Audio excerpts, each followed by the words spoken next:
BRICS friendship cities conclave 2026चं आयोजन मुंबईमध्ये होतं आहे।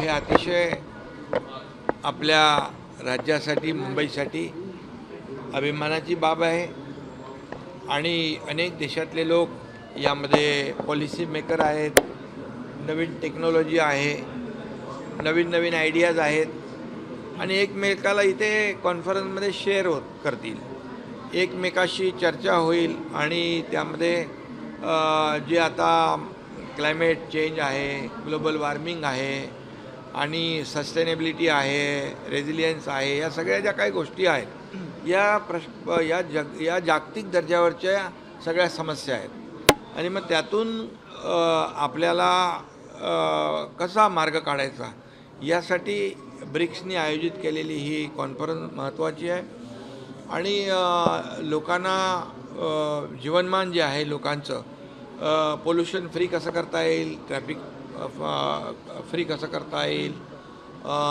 आणि सस्टेनेबल पर्यावरणपूरक कसं करता येईल आणि मग त्याच्यामध्ये कनेक्टिव्हिटी आली, इन्फ्रास्ट्रक्चर आलं, सगळंच आलं, AI आलं, स्टार्टअप आलं आणि म्हणून हे प्रश्न जे आहेत हे आता मोठ्या प्रमाणावर अर्बनायझेशन मोठ्या प्रमाणावर होत आहे आणि म्हणून या सगळ्यासाठी नियोजनबद्ध विकास करणं आवश्यक आहे आणि अशाच या कॉन्क्लेव्हच्या माध्यमातून एक दुसऱ्याच्या आयडिया शेअर होतील आणि त्याचा फायदा सगळ्यांना होईल।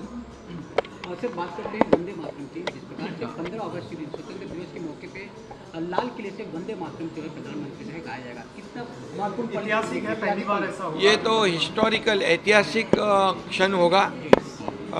हमारे देश के आदरणीय यशस्वी एवं लोकप्रिय प्रधानमंत्री इस बार लाल किले से वंदे मातरम कहेंगे, ये पूरे देशवासियों के लिए फ़ख्र और गर्व की बात है और इसका हम स्वागत करते हैं।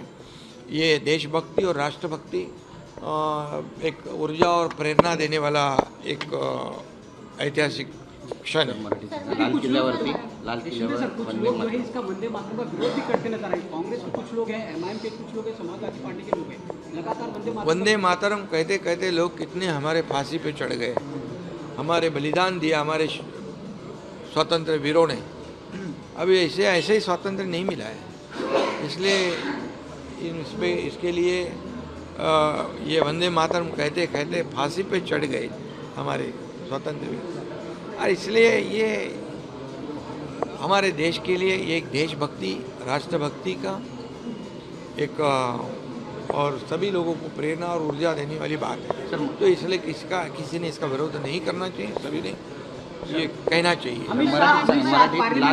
लाल किल्ल्यावरून वंदे मातरम पहिल्यांदा देशाचे लोकप्रिय यशस्वी प्रधानमंत्री वंदे मातरम त्या ठिकाणी म्हणणार आहेत। हे ऐतिहासिक आहे आणि हे देशभक्ती राष्ट्रभक्ती चेतवणारा हा क्षण असेल।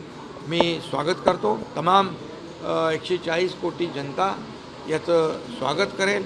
खऱ्या अर्थाने देशाला पुढे नेण्याचं काम, देशाला आर्थिक सत्ता बनवण्याचं काम आदरणीय प्रधानमंत्री नरेंद्र मोदीजी करतायत आणि राष्ट्रभक्ती जागृत या ठिकाणी या वंदे मातरम लाल किल्ल्यावर म्हणण्यामुळे अनेक युवक आणि सगळे नागरिक यामध्ये त्यांच्या मनामध्ये एक राष्ट्रभक्तीचा अंगार फुलेल आणि हे त्याचं मी स्वागत करतो।